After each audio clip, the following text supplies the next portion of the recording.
লক্ষ কোটি সাজদা করি তোমার কদমে বারে বারে।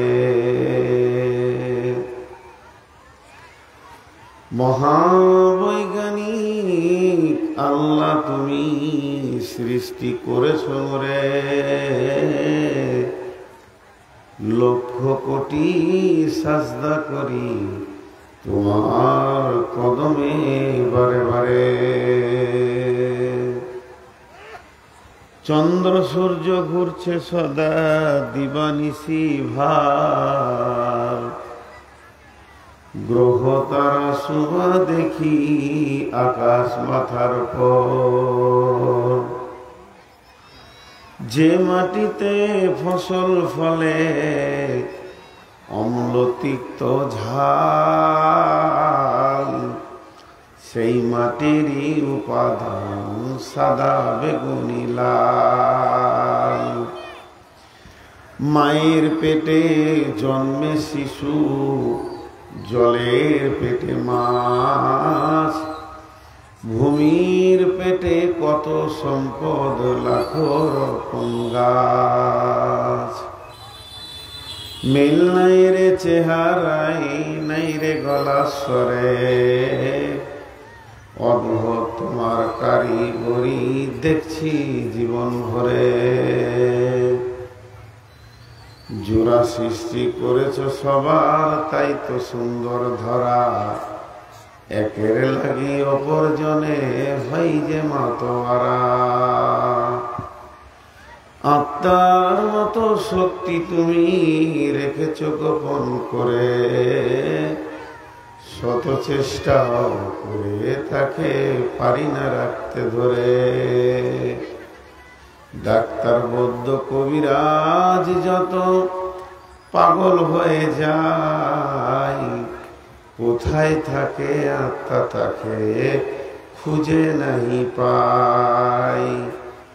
সাগরের নোনা জল কেমনে মেঘের কোলে, শোধন হয়ে পড়ে ধরাই সোনার ফসল ফলে।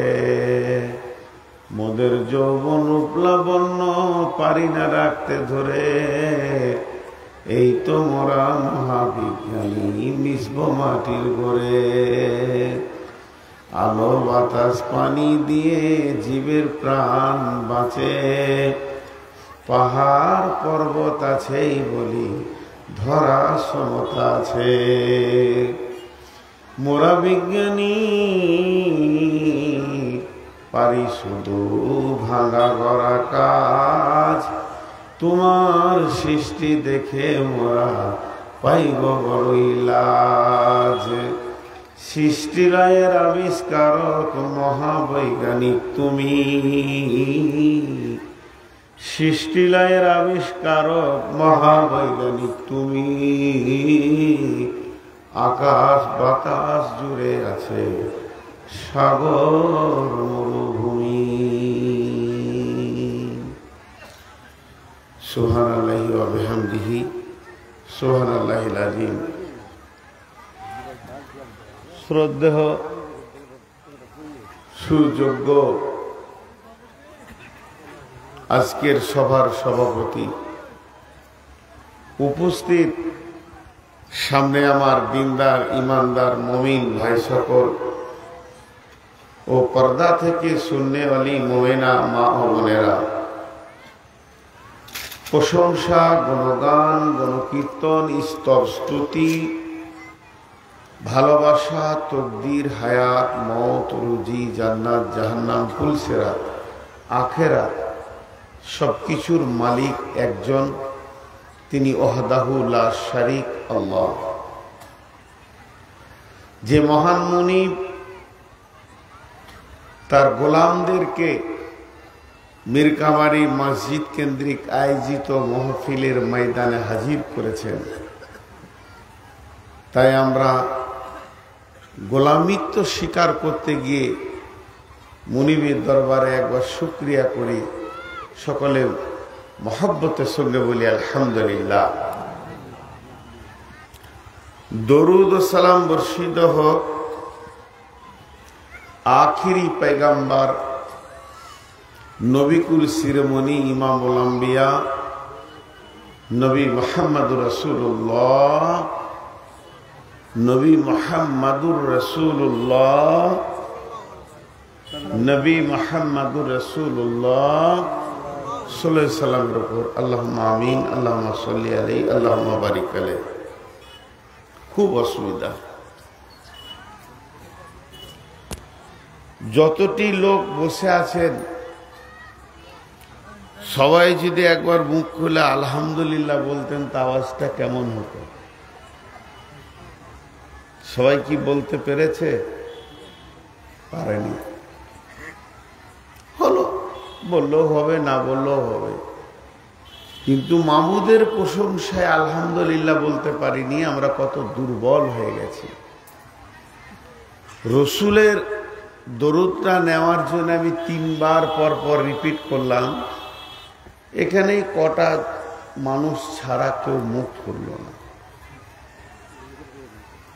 ওয়াইজে কম কি ও পুখতা খিয়ালি না রহি বরকে তাবি না রহি সোলা মকালি না রহি रह गए रस्मे आजा रूहे बिलाली न रही फलसफा रह गए तलकीने गजली न रही मस्जिदे मरसियाँ खां है के नमाजी न रही यानी वो साहिब औसाफे हिजाजी न रही। আল্লামা কবি ইকবালের শেখাওয়া থেকে 2টি কথা বললাম।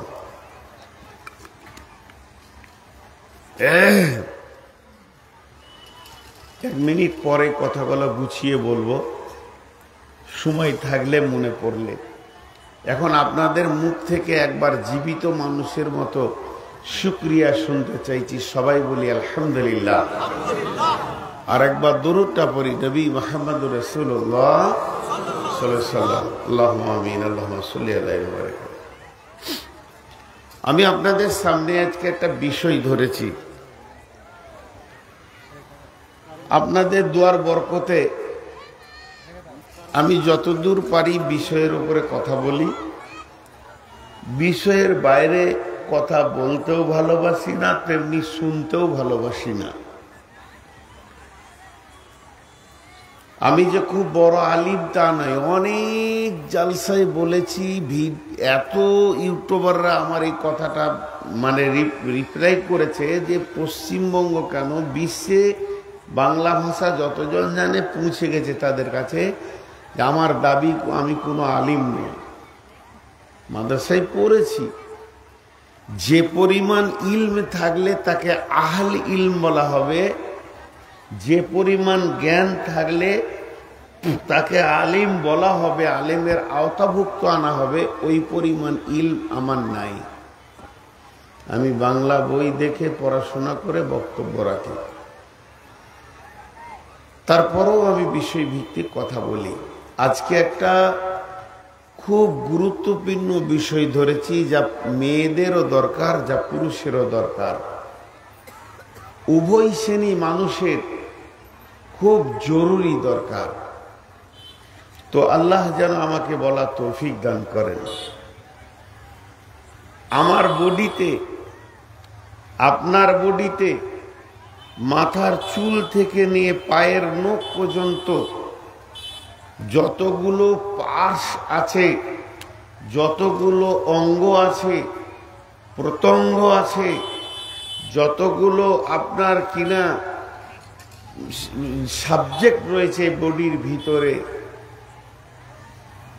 সব থেকে একটা বিষয়কে আল্লাহ কোরআনে বেশি তুলে ধরেছেন।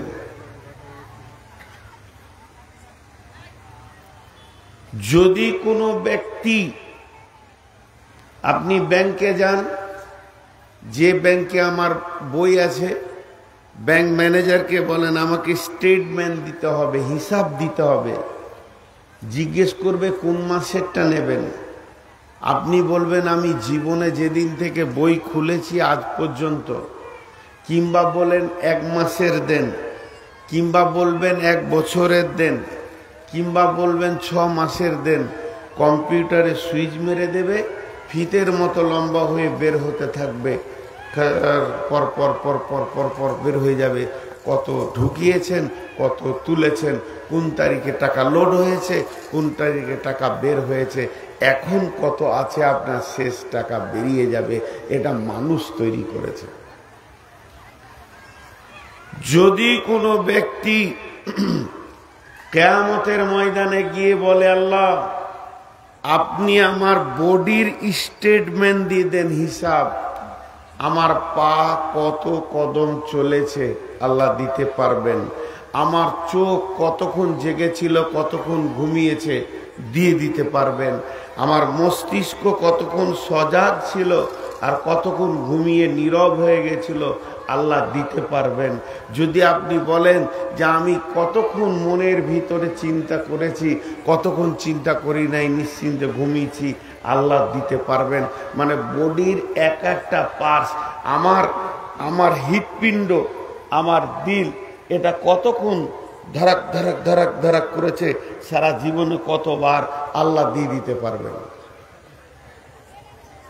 ভাই ও বন্ধ করেন, আল্লাহ দিয়ে দিতে পারবেন। যেটা নেবেন সেটা দেবেন। আপনি যদি বলেন যে আমি আমার বিবিকে ক সেকেন্ড দেখেছি, মেয়েকে ক সেকেন্ড দেখেছি, ছেলেকে ক সেকেন্ড দেখেছি, আমার গাঁবাসীকে ক সেকেন্ড দেখেছি, আর কোরআনের পাতাকে ক সেকেন্ড দেখেছি, আল্লাহ দিয়ে দিতে পারবেন। ভাগ ভাগ করে দিয়ে দিবেন। আমি প্রত্যেক জনাকে একটা কথা বলি, গত কয়েকদিন আগে বললাম। অনেক বড় শিক্ষিত মানুষ আমার সঙ্গে উমরাতে ছিল, মদিনার মাটিতে ওর সঙ্গে বসে চা খেতে খেতে বললাম, ভাই আপনাকে একটা কথা বলছি, যেদিন থেকে জন্ম নিয়েছি প্রত্যেকটা মানুষের পেছনে একটা কলম চলছে।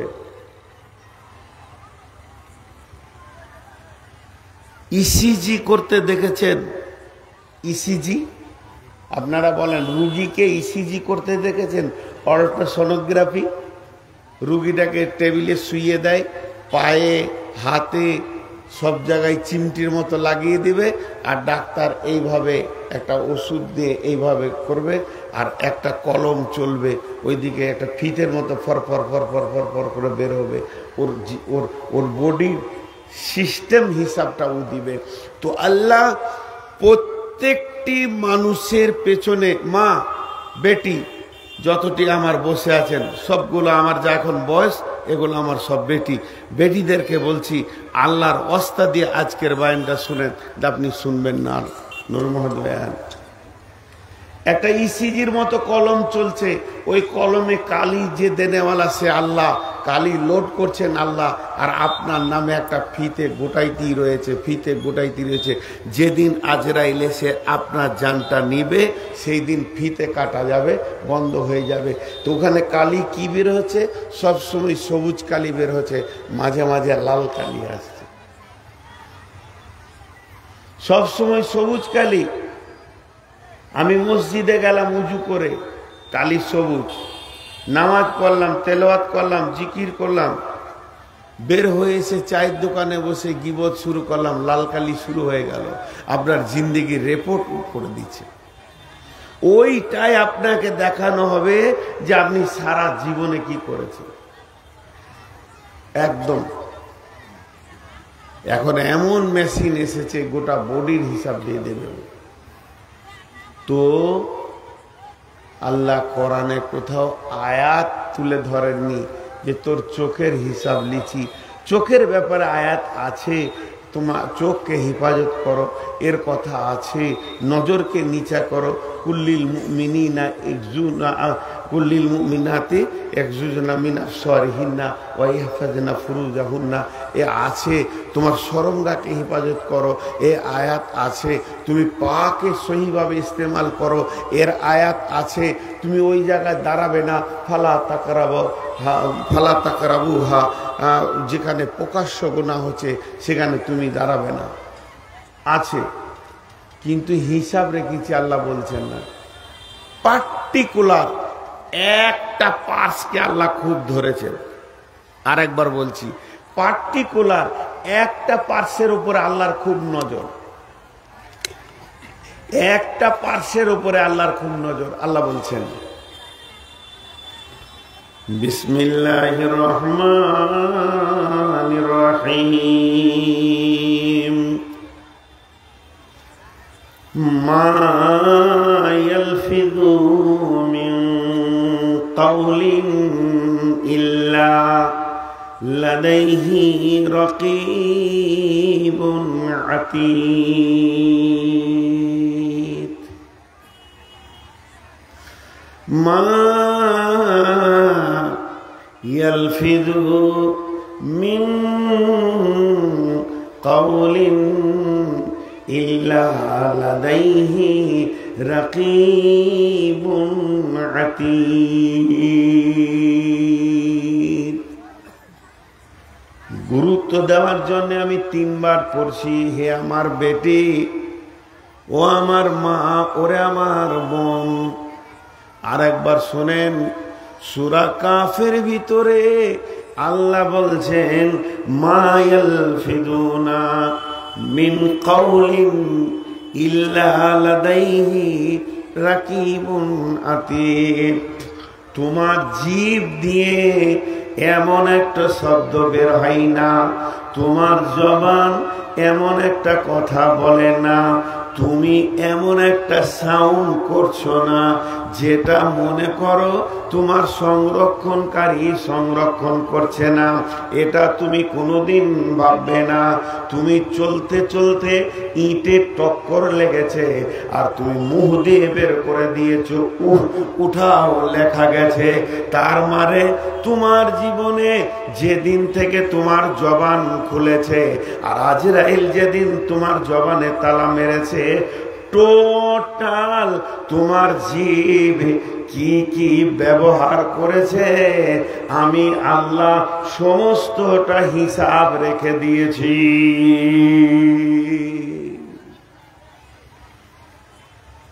তাহলে এবার কথা সাবধানে বলতে হবে, কথা এবার সাবধান। জিভে তালা পড়ে গেল। জিভকে আল্লাহ এত ধরলেন কেন? জিভকে, জিভ হচ্ছে গুনার সেক্রেটারি। জিভ দিয়ে যত গুনাহ হয় সারা বডিতে অত গুনাহ হয় না। আপনি একটা কাগজে লেখেন চোখ, নাক, কান, ব্রেন, দিল, সরঙ্গা, নারী পুরুষ, হাত পা, তেমনি করে লম্বা ডাক দেন। চোখ 2টি 3টি গোনা করে, 4টা গোনা করে, 5টা করে। হাত 2-3টে করে, 5টা করে। পা 2-3টে করে। সরঙ্গা 2টা গোনা হয়। এইভাবে কেউ 2, কেউ 3, কেউ 5, কেউ 2, কেউ 3, কেউ 5। কিন্তু যখন লিখবেন জিভ, যখন লিখবেন জিভ, তখন আপনাকে লিখতে হবে 163টা গোনা করে। জিভ 163টা গোনা করে। বন্ধুরে আমার, জীব এমন একটা জায়গা, জীবের এমন ক্ষমতা আছে, মানুষের চরিত্রকে জীবের নিচে লুকানো আছে। মানুষ যে একটা চরিত্র না দুশ্চরিত্র, চরিত্রের সঙ্গে দেহের কোনো সম্পর্ক নাই, চরিত্রের সঙ্গে দেহের কোনো সম্পর্ক নাই। হযরতে বেলাল ছিলেন দেহতে কালো, নাকটা মোটা, চোখটা মোটা, ঠোঁট মোটা, কালো কুৎসিত। দেহটা ছিল কালো আর চরিত্রটা ছিল উজ্জ্বল নুরানি। আর আবু লাহাব দেখতে বড় সুন্দর ছিল, এর জন্যকে লাহাব বলা হতো। লাহাব শব্দের অর্থ হলো অগ্নি শিখার বাপ। আগুনের লতিটা যখন ওপর দিকে যায় অতি দেখতে সুন্দর লাগে, ওর উজ্জ্বল বর্ণ হয়। আবু লাহাব দেখতে ওই রকম ছিল, তাই ওকে লাহাবের বাপ বলা হচ্ছে। কিন্তু দেখতে সুন্দর হলে কি হবে, চরিত্র তার অনেক নোংরা ছিল। মেয়েটি দেখতে সুন্দর, চরিত্র নোংরা। মেয়েটি দেখতে কালো, চরিত্র বড় সুন্দর।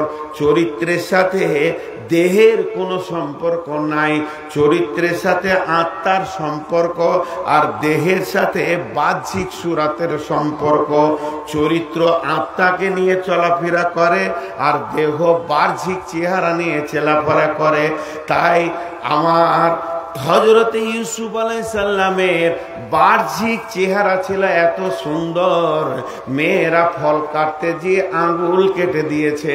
আর বিশ্ব নবীর চরিত্র ছিল এত সুন্দর, আম্মা জান আয়েশা বলেন যে মেয়েরা ইউসুফকে দেখে আঙ্গুল কেটেছে, ওই মেয়েরা যদি আমার নবীকে দেখতেন, আমার হাবিবকে দেখতেন, নবী মুহাম্মদ রাসূলুল্লাহ সাল্লাল্লাহু আলাইহি সাল্লামকে দেখতেন, কলিজা কেটে দিত, টের পেত না। তার মানে হচ্ছে চরিত্রের সাথে দেহের কোনো সম্পর্ক নাই। আবার চরিত্র নামে জিনিসটা জীবের নিচে লুকানো থাকে। কি করে লুকানো থাকে? সবাই আমাকে ধরে টেনে জামাটা ছিঁড়ে দিলেন, আজকে মৌলবীকে বেজ্জতি করব। জামাটা ছিঁড়ে দিয়ে গেঞ্জিটা ছিঁড়ে দিলেন, লুঙ্গিটাকে এবার টানাটানি করে এত লোকের সঙ্গে আমি পারি, কেড়েলে চলে গেলেন। বডিতে কাপড় নাই, দাঁড়িয়ে আছি, বেজ্জতি হয়ে গেলাম। আমার দেহ বেজ্জতি হলো, চরিত্র নাঙ্গা হয়ে গেল, চরিত্র আমার ঢাকা আছে। দেহটা আমার নাঙ্গা করতে পেরেছেন, আর যদি কারো চরিত্রকে নাঙ্গা করতে হয় তার রাস্তা হচ্ছে কাপড় টানতে হবে না। সাহেবের মতো কাপড় পরে আছে, মৌলানার মতো কাপড় পরে আছে, টুপি রুমাল দিয়ে জুব্বা পরে রাস্তায় হাঁটছে, ওকে খালি একটু রাগিয়ে দেন। একটু রাগিয়ে গেলে ওর জিভ থেকে, যে জিভ নামে মেশিন থেকে যখন ভাষা বেরোতে শুরু হবে, ওর চরিত্র ন্যাংটা হয়ে যাবে। ছি ছি ছি ছি ছি, কোন মৌলবি রে, হ্যাঁ কেমন খাটা, ছি ছি ছি। সবাই মুখে কাপড় দিয়ে হাঁটবে, ছি। মানুষ লাই কাপড় পরলে কি হবে? ওই জন্য বলছে চরিত্র লুকানো আছে জীবের নিচে, জীবকে টিপে ধরে থাকো, নাহলে তোমার চরিত্র ন্যাংটা হয়ে যাবে। শেখ সাদি আলাইহি রাহমা একটা কথা বলছেন, মুরব্বি তো, এদের কথাগুলো কত দাম। ডাস্টবিন আর ফুলদানি। ডাস্টবিন, এই বোতলটা ডাস্টবিন, আবার এই বোতলটা ফুলদানি। যদি তুমি বোতলটা ফুলদানি বানাও, যদি তুমি বোতলটা ফুলদানি বানাও, এই বোতলে আসবে জবা, এই বোতলে আসবে গেঁদা, এই বোতলে আসবে জুঁই, এই বোতলে আসবে হাসনা হেনা, এই বোতলে নানা রকম ফুল এসে জায়গা নেবে, দেখতে সুন্দর লাগবে, সৌরভ হবে, সেন্ট হবে, তুমি আনন্দ পাবে। পক্ষান্তরে বোতলটাকে যদি তুমি ডাস্টবিন বানাও, এখানে থুতু ফেলবে, পোঁটা ফেলবে, গড় ফেলবে, কফ ফেলবে, যত নোংরা জিনিস নিয়ে এসে ফেলবে। তাই শেখ সাদি বলছে, হে মুসলমান, তোমরা একবার নিয়ত করো, এই জায়গাটা তুমি ডাস্টবিন বানাবে না ফুলদানি বানাবে। যদি তুমি ফুলদানি বানাও, এখান থেকে সালাম বেরোবে, কালাম বেরোবে, আল্লাহর নাম বেরোবে, তসবিহ বেরোবে, তাহলিল বেরোবে, মানুষের সঙ্গে ভাই বলে কথা বের হবে। আর যদি এটাকে ডাস্টবিন বানাও, তাহলে কোন ভাষাগুলো বের হবে তুমি বুঝে লাও। একটাই জিনিস, জীব এমন একটা অস্ত্র। এখন আমি আয়াতগুলো পড়িনি, খালি দর্শন তত্ত্ব বলছি, আর 2 মিনিট বলবো।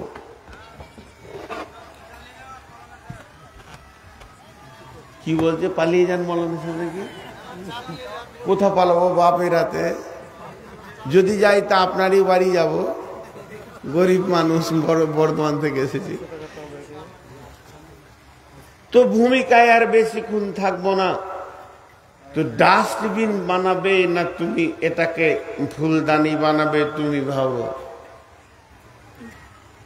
তুমি ভাবো। জি, আমরা আমাদের জীবকে নোংরা করে দিয়েছি। জীব এত ধারালো অস্ত্র, চামড়া কাটে না, ভিতরে কলিজা কেটে দেয়। এই যে মাইক্রো সার্জারি কাজ করে, মাইক্রো অপারেশন হয়, একটা ফুটোতে ভরে দিয়ে ভিতর কেটে বের করে দেয়। কাউকে যদি আমি একটা গালি দিয়ে দিই, তোর কলিজাটা কেটে 4 ভাগ হয়ে যাবে, সারা জীবন আমাকে দেখবার বলবে এই মাল এটা বলেছিল। বলছে ওর থেকে তালোয়ার ভালো, একটা কোপ মারলে ঘাটা ভালো হয়ে যায়। কোপ মারলে ঘাটা ভালো হওয়ার সম্ভব আছে, শুকিয়ে যাবে, দাগ মিটে যাবে, কিন্তু জীবের দাগ মিটবে না। কিন্তু জীব আবার বড় অস্ত্র, কাজে লাগে। চাকুকে যদি আপনি পেটে ভরেন, চাকু 2 জন ব্যবহার করে। কজন? 2 জন। কই মুখ খুললেন না কেন? আমি চুপ করতে বলছি, এই জন্য চুপ হয়ে গেছেন নাকি? জিভ খুলেন একটু। চাকু 2 জন ব্যবহার করে, এক ডাকাতে আর ডাক্তারে। ডাকাতে ব্যবহার করে মারার জন্য, ডাক্তার ব্যবহার করে বাঁচানোর জন্য, দুজনেই কাটে। চাকু আপনার ঘরে আছে, কাউকে মেরে দিলে খাম হবে, কিন্তু যদি ওই চাকুটা বের করে আম কাটেন, লাভ হবে। একটা উদাহরণ দিলে বুঝতে পারবেন। 2 বিআইয়ে ঝগড়া করেছে, আর দুজনাই পঞ্চায়েত মেম্বার, প্রধান।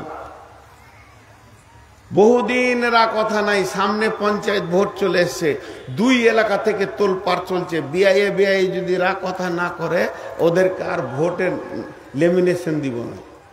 দুজনেই টেনশনে পড়েছে। তখন 2 বিআইএ বলছে সমস্ত যুবকদেরকে ডেকে পার্টি, যে বিচারটা তোমরাই করো, কে কাকে আগে কথা বলবে। সব যুবকরা এক জায়গায় বসে 2 বিআইয়ের বিচার করছে। দে বলছে ছেলের বাপ, যেটা বেটার বাপ, ওর বয়স হলো 70-72, আর মেয়ের বাপের বয়স হলো 65, 60-65। তো বলছে তুমি যখন বয়সে ছোট, তুমি আগে যাবে বড়র কাছে। ভালো ফাইসলা করেছে। এবারে বিআই গিয়েছে, দরজায় খটক খটক করেছে, তোমার বেটির নাম ধরে ডাকছে, মা ফরিদা। তোর বেটি বুঝতে পেরেছে আব্বা এসছে। তখন বিআই আগে আসছে, বেটির আগে এসে বলছে আসসালামু আলাইকুম ভাই। ওয়ালাইকুম সালাম। কথাবার্তা হয়ে গেল। দিয়ে ও এর বেটি হচ্ছে, ওর বৌমা হচ্ছে। বলছে তোর বাপ এসছে রে ফরিদা, ঝাঁটা লিয়াই। আচ্ছা কি করবে বলেন তো? ঝাঁটাতে 2টা কাজ হবে। ঝাঁটাতে পিটানো হবে, আবার ঝাড়ু দিলে সম্মান বাড়বে, যে বিআইকে পরিষ্কার করে বসতে দিব। হ্যাঁ, তো দুজনাই পঞ্চায়েত মেম্বার, এর কি বেরেন কম আছে? ই তখন বলছে বিআই এসেই যখন পড়েছি, তখন জুতো খুলি। কাজটা কি হচ্ছে? তুমি ঝাঁটা নে পিটালে আমি জুতা চালাবো, আর তুমি যদি জুতা ঝাড়ু দাও তা আমি জুতা খুলে বসবো। যে একই জিনিস 2 কাজে লাগে। তো জীব, এই জবান, এই একটা জিনিস 2টো কাজে ব্যালেন্সে রাখতে পারবেন আপনি। ভালো কাজ, খারাপ কাজ। শুধু জবানকে আপনি ব্যবহার করেন যে কোন কাজে আমি লাগাবো। তো চাকু দিয়ে সবকে যেমন কেটে ফেলা হয়, তো এই জীব দিয়ে বাদশাকে গোলাম বানানো যায়। কথা বোঝাতে পারলাম? এটা বুঝতে পারেননি? টাকা দিয়ে গোলাম কিনা যায়, টাকা দিয়ে গোলাম কিনা যায়, গোলামের মন কিনা যায় না। আর ভালো যদি মিষ্টি ভাষী হয়, জিভ দিয়ে নরম নরম কথা বলে, তো বাদশা যে সে ওর গোলাম হয়ে যায়। কি লিবি বল বাবা? জিভ এমন একটা জিনিস, সবকে কেটে দিতে পারে। এবার বলেন, আল্লাহ তাবারাক ওয়া তাআলা বলছেন বিসমিল্লাহির রহমানির রহিম, ইয়া আইয়ুহাল্লাযীনা আমানু ইজতানিবু কাসীরাম মিনাজ জান্নি ইন্না বা'দাজ জান্নি ইসমুন,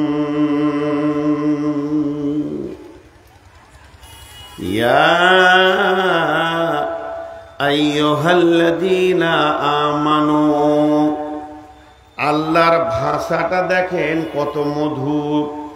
বেঈমানকে বললেন না বেঈমান লোড নিতে পারবে না, মুশরিককে বলল না মুশরিকের লোড নেওয়ার ক্ষমতা হবে না, কাফেরকে বলল না কাফেরের দ্বারা ক্ষমতা হবে না।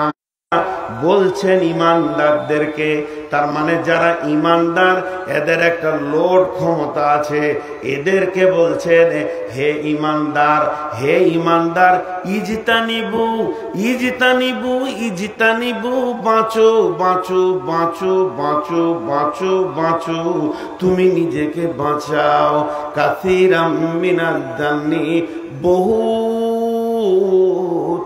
ধারণা অনুমান থেকে নিজেকে বাঁচাও। ইন্না বা'দাজ জান্নি ইসমুন, ধারণার ভিতরে অনেক ধারণা আছে, কাবীরা গুনাহ। এখানটা একটু খোলাসা করি। আল্লাহ বলছেন হে ইমানদারেরা, তোমরা নিজেকে বাঁচাও। আমি বলছি ওই জায়গা থেকে বাঁচেন, আপনার আব্বা বলছে ওই জায়গা থেকে বাঁচ, আপনার মা বলছে ওই জায়গা থেকে বাঁচ, আপনার স্বামী বলছে ওই জায়গা থেকে বাঁচ, আর স্বয়ং আল্লাহ বলছে তুই ওই জায়গা থেকে বাঁচ। তা আল্লাহ তাআলার মতো গুরুত্ব দিতে হবে। আল্লাহ বলছে ধারণা ধারণা অনুমান, এই টেবিলটা কত ওজন হতে পারে, ওই টেবিলটা কত ওজন হতে পারে, মোবাইলটা কত দাম হতে পারে, এই পানিগুলো কত ওজন হতে পারে, এই মোবাইলগুলো কি দাম হতে পারে, অনুমান করা, আইডিয়া করা, ধারণা করা। ধারণা থেকে তুই বাঁচ, তুই ধারণা থেকে বাঁচ। ধারণা খুব খারাপ, ধারণা থেকে নিজেকে বাঁচাও। যে ইন্না বা'দাজ জান্নি ইসমুন, সব ধারণা খারাপ নয়, এর ভিতরে কিছু ধারণা আছে কাবিরা গুনাহ, কিছু ধারণা আছে কাবিরা গুনাহ। এমন কিছু অনুমান আইডিয়া রয়েছে যেগুলো করলে তুমি কাবিরা গুনাতে পড়ে যাবে। কিছু মানে কি, তাহলে কিছু ধারণা করা যায়, যেমন এই টেবিলটা ক কেজি ওজন হতে পারে, এটা কাবিরা গুনাহ নয়। এই মোবাইলটা কত দাম হতে পারে, আমি ধারণা করছি 20,000 হবে, নাই 10,000 হবে, এটা কোনো গুনাহ নয়। রাস্তায় যেতে যেতে ড্রাইভারকে জিজ্ঞেস করলাম, আপনার কিনা মিরকামারি থেকে আপনার দুর্গাপুর ক কিলোমিটার হতে পারে, ধারণা করছি আর এই 3 কিলোমিটার হবে। আমরা হয়তো বাইরের লোক, প্রথম থেকে বহু দূর মনে হচ্ছে, 5 কিলোমিটার বলে দিলাম, এর জন্য কোনো গুনাহ হবে না। এই গরুটার মাংস কত হতে পারে, 1 কুইন্টাল 25 কেজি হবে, আরেকজন বলছে না 40 কেজি হবে, এটা কোনো ধারণা গুনাহ হবে না। কিন্তু আল্লাহ বলছেন এই ধারণা করা অভ্যাসটা খারাপ, ভালো ধারণা থেকেও তুমি বাঁচো, বাঁচলে ভালো হয়, তবে গুনাহ হবে না। ভালো ধারণা করতে করতে তোমার দ্বারা যখন খারাপ ধারণাতে তুমি ঢুকে যাবে। ইন্না বাদাত জান্নি ইসমুন, এমন কিছু ধারণা আছে যেগুলো কাবিরা গুনাহ। মদ খাওয়ার থেকে কাবিরা গুনাহ, সুদের থেকে কাবিরা গুনাহ, জিনার থেকে কাবিরা গুনাহ, চুরির থেকে কাবিরা গুনাহ, মার্ডার করা থেকে কাবিরা গুনাহ। এত বড় গুনাহ নিয়ে বসে আছে। যতগুলো গুনার কথা বললাম, চুরি, মদ, জিনা আর জুয়া, সুদ, এগুলোতে কিয়ামতের মাঠে আপনার পাহাড় তৈরি হবে না। কিন্তু ধারণা তোমাকে এমন একটা গুনাহতে নিয়ে গিয়ে ফেলে দিবে, তুমি বুঝতে পারবে না, তোমার দ্বারা বড় গুনাহ হয়ে যাবে। ইন্না বাদাত জান্নি ইসমুন।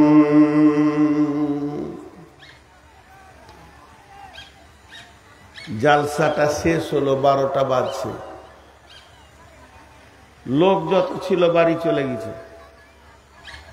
ইব্রাহিম নাম করছি আমার ছোট, আর একই মাসে পড়েছি। ওকে আমি তুই বলিও, আমাকে আপনি বলে। তুই ইব্রাহিম আর আমি ওই রাস্তায় দাঁড়িয়ে আছি, আর মসজিদের সেক্রেটারি কমিটি 5-7 জন দাঁড়িয়ে আছে। রাত 1টা বাজে, কেউ নাই, নারী পুরুষ শুনশান। প্যান্ডেলের লোকগুলো মাইক খুলছে। উদাহরণটা শুনেন। একটা যুবক, ওর বয়স 25 হবে, 20-25। ওর পেছনে একটা যুবতী, বয়স হবে 18-20। মোটর সাইকেলে করে বেরিয়ে গেল। ওই যুবকটাকে টিপে ধরে আছে, ওই মেয়েটা পুরুষটাকে টিপে ধরে আছে, আর মোটর সাইকেলটা ভাঁ করে বেরিয়ে গেল। তখনই প্রথমেই মুখ খুললে ইব্রাহিম, আমাকে বলছে, দেখছেন দাদা যুগ জামানা কেমন খারাপ। এবার আমার মুখ খুললাম, তোকে বলতে হবে, আমি জানি না রাত বিরাতে কি চলছে সব যুবক যুবতী। এই যে শুরু করলাম, ধারণা হলো গীবতের চাবি, গীবত গোডাউনের চাবি। আইডিয়াই হচ্ছে গীবত গোডাউনের চাবি। চাবি খুলে দিলাম, দুইজনে মুখ খুলতে শুরু করলাম। এবার ওখানে যতজন ছিল খালি ওই খারাপ কথা, কার বেটি কার সঙ্গে চলে গেল, কোথা কি ঘটে গেল, কার বেটি কার সঙ্গে চলে গেল। রাতে ছেলেদের মেয়েদের যা অবস্থা খারাপ, বাপ ভাইরা নিজের বোন বেটিকে ঠিক করে রাখছে না, এই ঘটনা ঘটছে, ওই ঘটনা ঘটছে। এই বলতে বলতে 1.5 ঘন্টা কেটে গেল। ভাই আমার, আমরা ধারণা করলাম ওই যুবকের সঙ্গে যুবতীর নোংরা সম্পর্ক আছে। কত গভীর চলে গেলাম, কত কথা বললাম। এদের মধ্যে কেউ বললে, ওকে চিনেছো কি? বলো মুখের বেটা। বেটিটা কে ছিল? বলে চিনি না। বলে ছেলেটা এরকম খচ্চর শুরু হয়ে গেল। কিন্তু সকালে যখন মসজিদের সামনে দাঁড়িয়ে আছি, চা খাওয়া হয়ে গেছে, আমার গাড়ি লেগে গেছে, কমিটির লোক আমাকে বিদায় দিচ্ছে, সালাম মুসাফা করে। এমন সময় একটা মুরব্বী ওই দিক থেকে দৌড়তে দৌড়তে আসছে, এসে বলছে, হুজুর আপনাকে পেয়ে গেলাম, আলহামদুলিল্লাহ। ভাবছিলাম পাবো কি পাবো না। এই মসজিদের জন্য আমি 5,000 টাকা এনে দিচ্ছি, এই লেন টাকাটা লেন।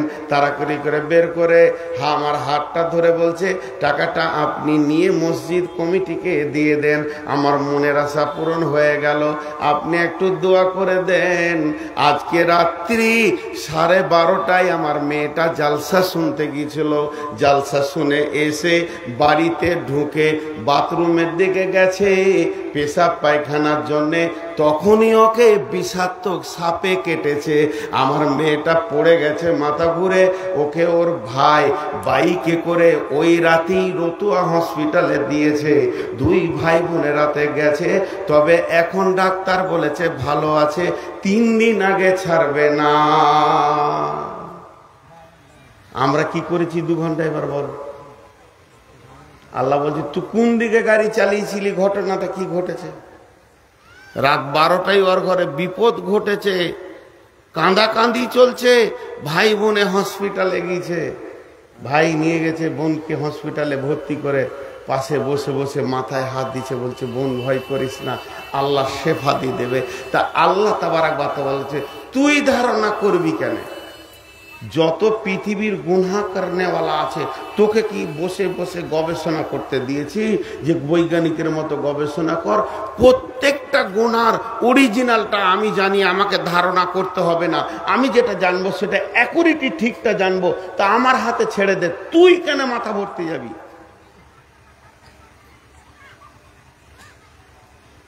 মেয়েতে ছেলেতে যেটা ব্যভিচার করছে তুই পারলে হেদায়েতের কথা বল, কিন্তু ধারণা করে গীবত করিস না। আল্লাহর কালাম পাক বলছে ওয়ালা তাজাসসু ওয়ালা ইয়াগতাব বা'দুকুম বা'দান ওয়ালা তাজাসসু ওয়ালা ইয়াগতাব বা'দুকুম বা'দান। খবরদার তাজাসসুসি করিস না। তাজাসসুস বলে কাকে? খিচড়ে খিচড়ে খিচড়ে খিচড়ে ওর মানে ভুল বের করা। তুই যদি ওর ভুল বের করিস তাহলে তোর ভুল আমার কাছে কত জমা আছে।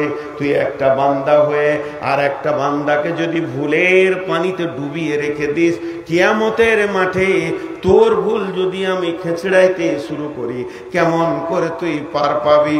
ওয়ালা তাজাসসু ওয়ালা ইয়াগতাব বা'দুকুম আলা বা'দিন। খবরদার কেউ কারো গীবত করবি না, পরনিন্দা করবি না, পেছনে কথা বলবি না। এক মানুষ অপর মানুষের গোপন কথা তুমি জানো, সেটা তুমি বলো না, বলার অধিকার তোমাকে দেওয়া হয়নি। বা'দুকুম বা'দান। আল্লাহ বলছেন আইয়ুহিব্বু আহাদুকুম আইয়াকুলা লাহমা আখিহি মাইতান ফাকারিহিতুমুহু। তোমাদের মধ্যে কেউ কি ভালোবাসো? একটা কথা আমি বলছি, তোমাদের মধ্যে কি কেউ কি ভালোবাসো এক মানে তোমার মৃত্যু ভাইয়ের মাংস খেতে? এখানে যতগুলো লোক বসে আছেন সব থেকে লেটেস্ট মরা কোনটা দেখেছেন? নিজে নিজে নিজে নিজে নিজে মনে করলেন।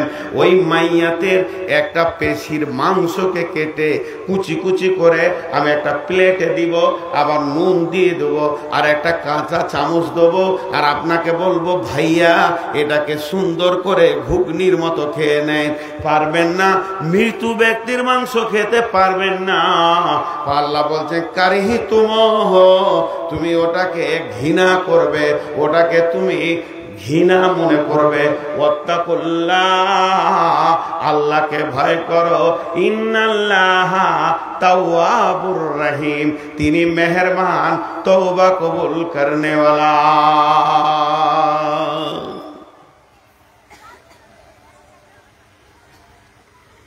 জীব বড় খতরনাক।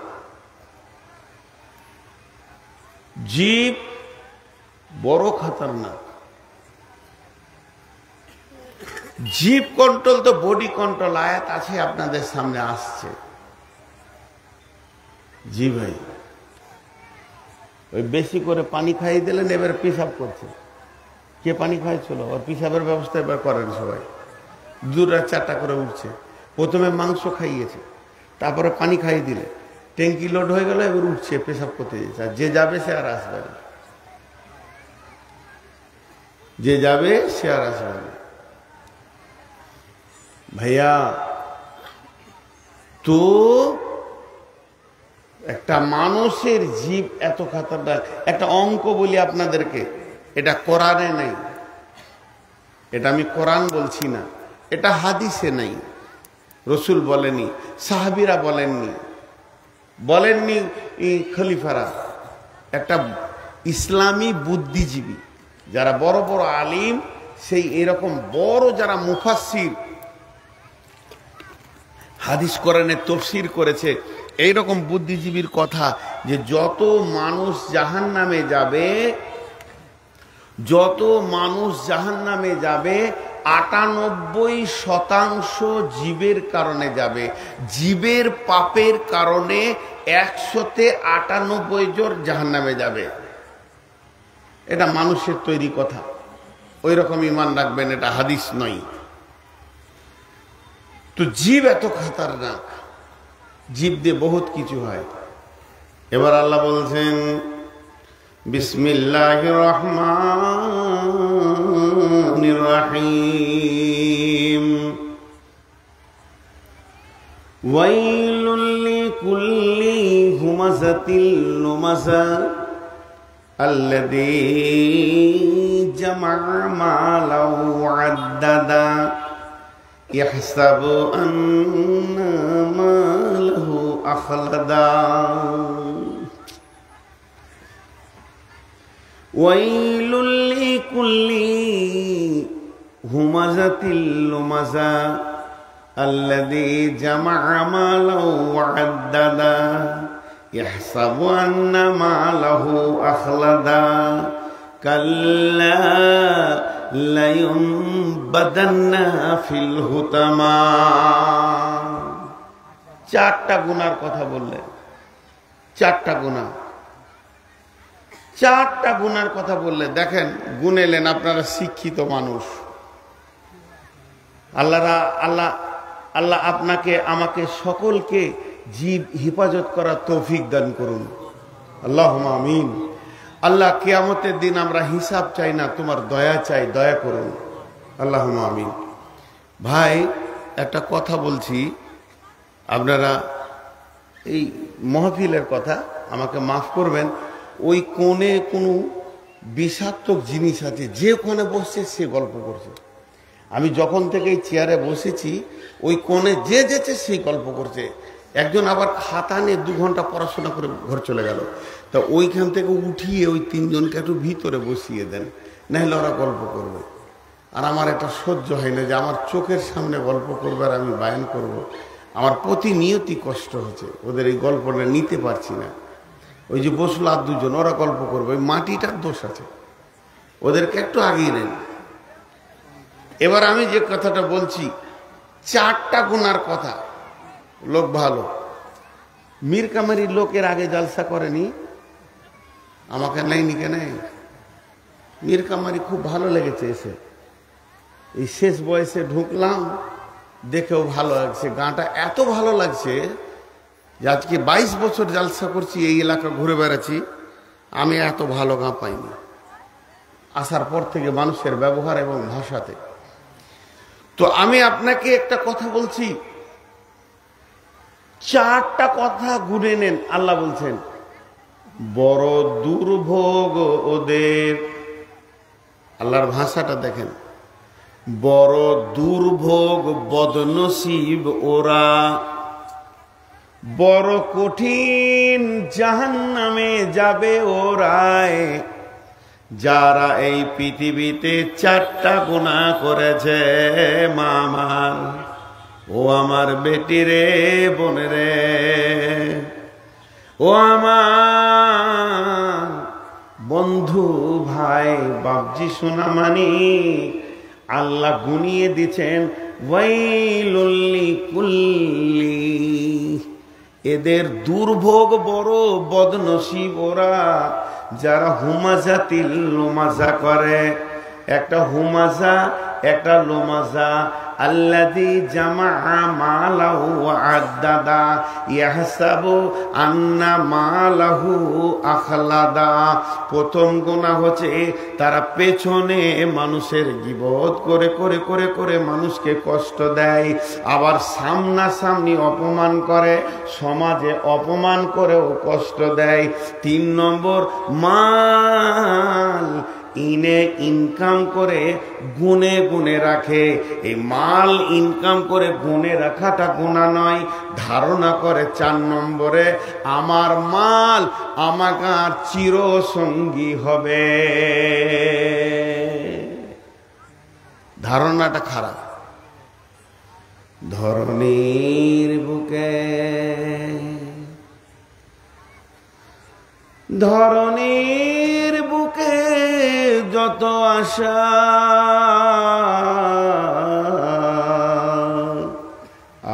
আর রচিনু সম্পদ যত, তোমারই মাটিতে মিশায়া যাবে হায় আমার দেহের মতো। ইয়ার ধারণা আমার মাল আমার সঙ্গে থাকবে, আমার মাল আমার উপকার করবে, আমার মাল আমাকে সাহায্য করবে, মাল আমার সঙ্গী ছাড়া হবে না। তাহলে গোনা চারটা কি হলো? পেছনে কথা বলে বলে বলে বলে মানুষকে কষ্ট দেয়, আবার সামনে কথা বলে বলে অপমান করে, আবার মালকে জমা করে গুনে গুনে রাখে, আর ধারণা করে আমার মাল আমার সঙ্গী হবে। পেছনে কথা বলে মানুষ কষ্ট পায় না? পায়। পেছনে কথা বললে মানুষ কষ্ট পায়, খুব কষ্ট পায়। কিন্তু যারা ওর মধ্যে ধৈর্যশীল চুপ থাকে, দিল মন চুর চুর হয়ে যায়।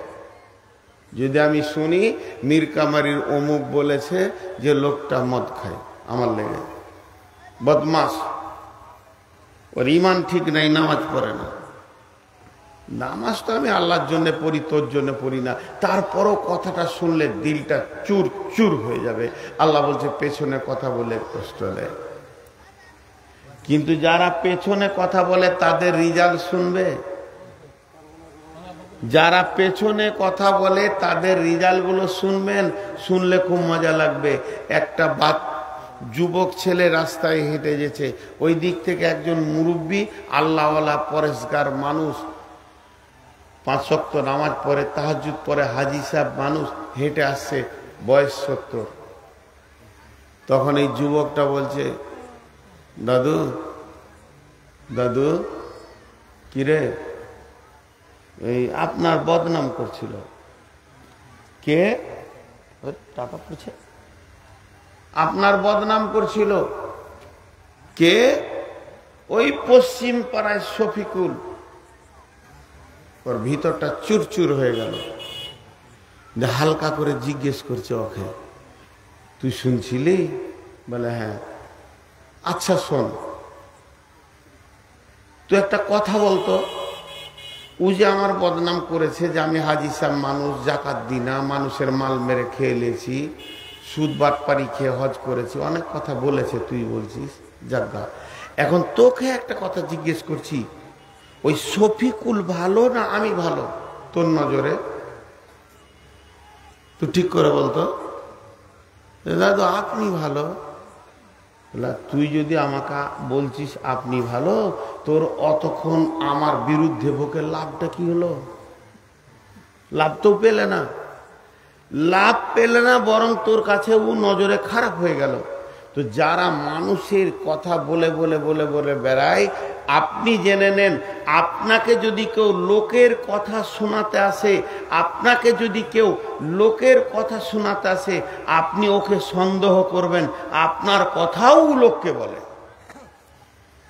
ওর থেকে বেঁচে থাকেন। জি, পেছনে। আর সামনে সামনে কথা বলা কেমন? সামনে কথা বলা, সামনে কথা বলে অপমান করে না।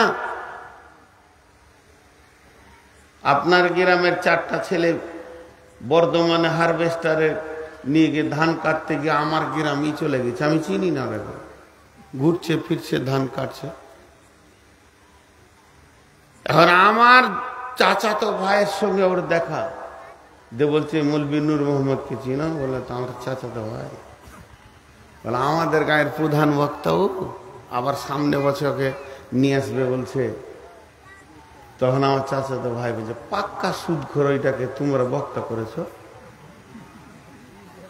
পাক্কা সুদখোর, আমার কাছে ও সুদ নিয়েছে, লেখে নাও আমার নাম্বারটা।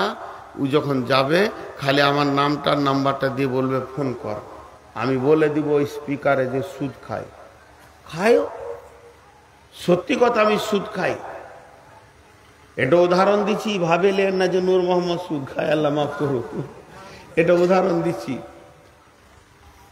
এবারে একটা যুবক বলছে ঠিক আছে আসুক দেখি ও কেমন বক্তা আছে, আমি কাউকে ভয় করি না, আমি সামনে সামনে বলে দিব। কিছু লোক আছে বলে আমি কাউকে ভয় করি না, সামনে সামনে বলে দিব, আমি কাউকে ভয় করি না, সামনে সামনে বলে দিব। বলে কি বলে না? আর হ্যাঁ না বলেন? এটা কি ঠিক? এটাও ঠিক নয়। সব কথা প্রকাশ নয়, অনেক গোপন কথা আছে। সব কথা প্রকাশ নয়, যদিও হালাল সত্য তবুও গোপন। ওই রকম যে বলবে ওকে জিজ্ঞেস করতে হবে যে তুই কিছুই ভয় করিস না, সব কথা সামনে বলে দিস। লে বল, চায়ের দোকানে বসে বল তোর বেটাটা কি করে হলো, বল বল বিবিকে কি করে ব্যবহার করেছিলি। আমি কাউকে ভয় পাই না, সত্য কাজ হালাল কাজ প্রকাশ্যে করি। তা রাস্তায় বউকিটে শুয়ে থাকবি? আমি কাউকে ভয় করি না, আমি হক কাজ করব, প্রকাশ্যে করব। সব জিনিস প্রকাশ নয়, গোপন। ও খালি পাইতারা করছে নূর মোহাম্মদ কখন আসবে, ওকে দেখছি আজকে। ভাইরা আমার, আমি যে এসে গাড়িতে নেমেছি আর কমিটির 5 জন লোক দৌড়ে গিয়ে বলছে হুজুর কি যায়, খাবেন, টিফিন নেবেন, শোবেন, গোসল করবেন, কি লাগবে। তারা তাদের মতো জিজ্ঞেস করছে। এরই মাঝে ও ভিড়ে ঢুকে গিয়ে বলছে আপনি মৌলানা নূর মোহাম্মদ? আমি বললাম হ্যাঁ। আপনি তো পাকা সুদখোর, আপনার চাচাতো ভাই নাম অমুক, এই দেখেন নাম্বার, আমি লিখে নিয়েছি, আপনি ওর কাছ থেকে 20,000 সুদের টাকা নিয়েছেন। কথাটা ঠিকই বলেছ, আমি আর প্রমাণে গেলাম না, মাথা নামিয়ে নিলাম। আল্লাহ বলছেন এইটাও তোর হক নাই, কোন মানুষের অপমান তুই করবি। একটা মানুষের টাকাকে ছিনিয়ে নেওয়া যেমন গোনা, মালকে ছিনিয়ে নেওয়া যেমন গোনা, তার বাইকটাকে কেড়ে নিয়ে যেমন গোনা, মেয়েদের গলার হার, চুড়ি, নাকের কানেরকে টেনে ডাকাতি করে ছিনিয়ে নেওয়া যেমন গোনা, ওই রকম গোনা হচ্ছে একটা মুসলমান আর একটা মুসলমানের সম্মানকে তুই ছিনিয়ে নিবি। এ কথা তোর বলার ক্ষমতা নাই। আল্লাহ বলছেন এই রকম প্রকাশ্যে যে মানুষকে অপমান করে তা সেও দুর্ভোগ জাহান্নামে যাবে। তোকে প্রকাশ্যে হক কথা বলে কাউকে অপমান করতে বলা হয়নি। বিশ্বনবী হাজ্জাতুল বেদাতে যে বক্তব্যটা রেখেছেন, ওই বক্তব্যের ভিতরে একটা চ্যাপ্টার আছে, লোক সকল তোমরা শুনে নাও, এক মুসলমান উপর মুসলমানের রক্ত বইবে না, এক মুসলমান উপর মুসলমানের মাল লুট করবে না, এক মুসলমান উপর মুসলমানের ইজ্জতকে লুটে লিও না। সাবধানতা দিচ্ছেন।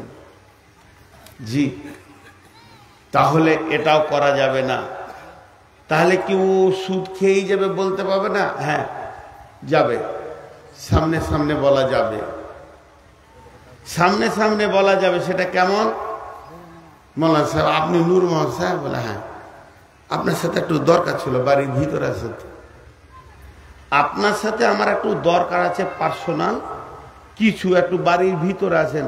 সব সমাজের লোকটি বসে থাকলো বটুখানায় বাংলাতে, আমাকে ভিতরের দিকে নিয়ে গিয়ে দরজাটা লাগিয়ে দিয়ে বলছে এই নাম্বারটা চিনেন? বলে হ্যাঁ। আপনি সুদ খান? বলে হ্যাঁ। বা আমি চুপ করে আছি। তখন 10টা কথা বলেন। আপনি আলেম মানুষ, আপনি বক্তব্য রাখছেন, সমাজকে ঠিক করার জন্য আপনি সব কাজ করছেন, আপনার দ্বারা এত বড় কাজ কি করে হয়? গুনাহ হবে না। ওটা তালিব হয়ে গেল। আল্লাযী জামা মালাও ওয়া আদ্দাদা, যারা মালকে জমা করে করে গুনে গুনে রাখে। স্টেট ব্যাংকে কত আছে, আইসিআইসিআই ব্যাংকে কত আছে, এক্সিস ব্যাংকে কত আছে, আপনার এইচডিএফসিতে কত আছে, মনে মনে চিন্তা করে এই জায়গাটা কিনেছি 2 কোটি টাকা দাম হয়েছে, ওই জায়গাটা কিনেছি এত দাম আছে, রতুয়াতে 1 বিঘে জায়গা আছে, আমি কয়েক লক্ষ টাকার মালিক। আর মনে মনে ভাবে ইয়াহসাবু আন্না মালাহু আখলাদা, এই মাল আমার সঙ্গে থাকবে, মাল আমার সঙ্গী ছাড়া হবে না। আল্লাহ তাবারাক ওয়া তাআলা বলছে কাল্লা লায়ুম বাদান্না ফিল হুতামা, কখনোই নয়, এই লোকগুলোকে আমি হুতামা নামে জাহান্নামে দিব।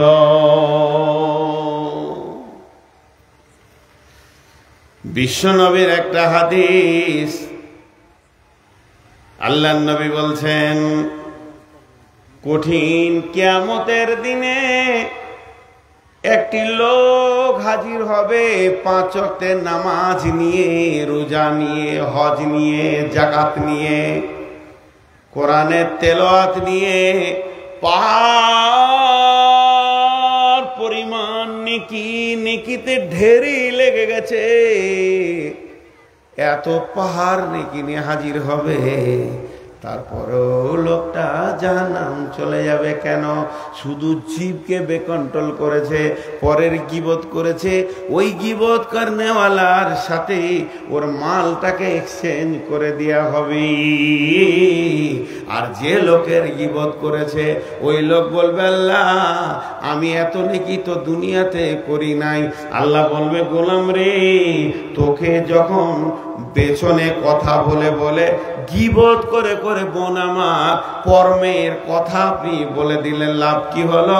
আপনার তো লস হয়ে গেল। সমস্ত নেকিগুলো উনি নিল আর ওর গুনাহগুলোকে আপনাকে দিয়ে দিল। গীবত করনেওয়ালার লস ছাড়া লাভ দেখা যায় না।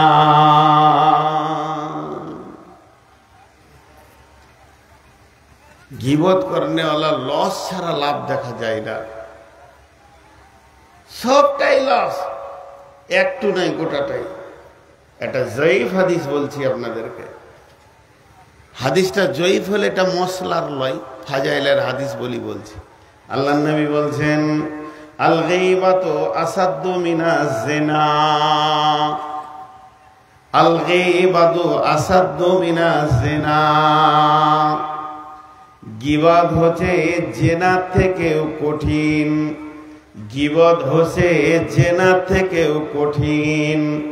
গীবত করনেওয়ালা ও জেনা করনেওয়ালা দুজনে আসমান জমিন পার্থক্য। কেন বন্ধুরে? কয়েকটা কারণ রয়েছে। ধরেন এখানে জলসা শুনতে এসেছে একটা যুবক আর যুবতী, তারা আপসের মধ্যে জেনা করেছে, ব্যভিচার করেছে, তাদের দ্বারা ব্যভিচার হয়ে গেছে। তারা যার ব্যভিচার কেন? আর গীবতের সংজ্ঞা কি আর ব্যভিচারের সংজ্ঞা কি? যদি আপনাকে জেনা করতে হয় তাহলে আপনাকে একটা মহিলা ব্যবস্থা করতে হবে, একটা মেয়েকে একটা ছেলে ব্যবস্থা করতে হবে। সেই ছেলেটা ওর জন্য হারাম রয়েছে, হালাল নয়। সেই ছেলেটা ওকে মহারানা দেয়নি, বিনা মহারানা একটা পরপুরুষের সঙ্গে সম্পর্ক করতে হবে। 2 নম্বরে হলো নির্জন জায়গা দেখতে হবে, নির্জন জায়গায় যেতে হবে। 3 নম্বরে হলো দুইজনকে বেহায়া হতে হবে, দুইজনের শরীরে কাপড় থাকবে না। 4 নম্বরে হলো স্বামী স্ত্রীর মতো মিলন ঘটবে, তারা নোংরা হয়ে গেল, নাপাক হয়ে গেল। 5 নম্বরে ফরজ গোসল না করলে তারা দুজনেই পাক হবে না। 5টা জিনিস ব্যভিচারে লুকানো আছে। এবার গীবত কাকে বলে? মসজিদে নামাজ পড়ে সালাম ফিরে আমি ঘুরে বসলাম, পেছনে আমার ছোট ভাই ইব্রাহিম রয়েছে, ইব্রাহিমকে বললাম ভাই কি ব্যাপার, অমুককে দেখি না কেন? ও এবার শুরু করে দিলে ও মদ খায়, ও এই করে, ও ওকে করে, মাসায় পড়েছে, কি হবে? ও জেনা করে, ব্যভিচার করে। এই 5টা কাজ ওর ভিতরে নাই। 1 নম্বরে কোন নারীর সঙ্গে লাগবে তা লাগবে না। 2 নম্বরে বেহায়া হতে হবে না, আমাকেও কাপড় খুলতে হবে না, ওকেও খুলতে হবে না, টুপি পাঞ্জাবি সব থেকে যাবে গীবতে। 4 নম্বরে হলো স্বামী স্ত্রীর মতো মিলন করতে হবে না। 5 নম্বরে গীবতের পর গোসল করা লাগবে না। আর 5 নম্বর হলো নির্জন জায়গা লাগবে না। মসজিদের মতো পবিত্র জায়গাতে গীবত করা সম্ভব হয়ে যাবে। তাহলে গীবতটা কত সুন্দর, যাতে কাপড় খুলতে হলো না, নির্জন জায়গায় যেতে হলো না, নারীকে পুরুষ, পুরুষকে নারী খুঁজতে হলো না, তাদের মিলন হলো না, ফরজ গোসল হলো না। অথচ আল্লাহ নবী বলছেন আল গীবাতু আসাদ্দু মিনাজ জিনা, জিনা থেকে সত্য হলো গীবত। কেন? খুব মন দিয়ে শুনেন, এখানটা ভালো বক্তা উঠেছে আপনাদের জালসায়। বক্তার নাম হচ্ছে মৌলানা বদরুদ্দোজা নবী। ও বায়ান ধরেছে জিনা করলে কি গুনাহ হবে, লে মজা। ও ওর বায়ানের বিষয় হচ্ছে জিনা করলে কি গুনাহ হবে, ব্যভিচারের গুনাহটা কি, আর ওইটা কি করে খণ্ডন হবে, আর কেমন জাহান্নামে যাবে তওবা না করলে। আর যারা জিনা করেছে ওরা দুজনাই ফের জালসা শুনতেছে। ছেলেটাও ভিতরে ভিতরে কাঁপছে, জাহান্নামের কথা শুনে কাঁপছে, মেয়েটাও কাঁপছে, দুজনাই তওবা করলো আর জীবনে এ কাজ করব না। ছেলেটা রাতে জালসা শেষ হয়ে গেল একটাই, আর ঘর যায়নি, দেখছে মসজিদে কেউ নাই, ঢুকে পড়েছে উজু করে, দুরিকার নামাজ পড়ে ডুকরে ডুকরে কাঁদছে, আল্লাহ মাফ করে দাও।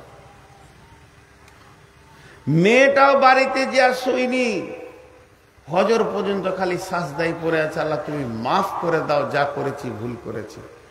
মাপ হবে না, কেউ লিখে দিতে পারবে না, আল্লাহ মাফ করে দিতে পারে, আল্লাহ মাফ করে দিতে পারে। জেনা ব্যভিচারটা হলো আল্লাহর হক, বান্দার হক নয়। এই বিচারটা আদালত হবে আল্লাহর হক, হুকুকুল্লাহ, মাফ হয়ে গেল। কিন্তু আমি আর ইব্রাহিম ওদের দুজনার গীবত করেছি, আমি কার কাছে মাপ চাবো? আল্লাহর কাছে।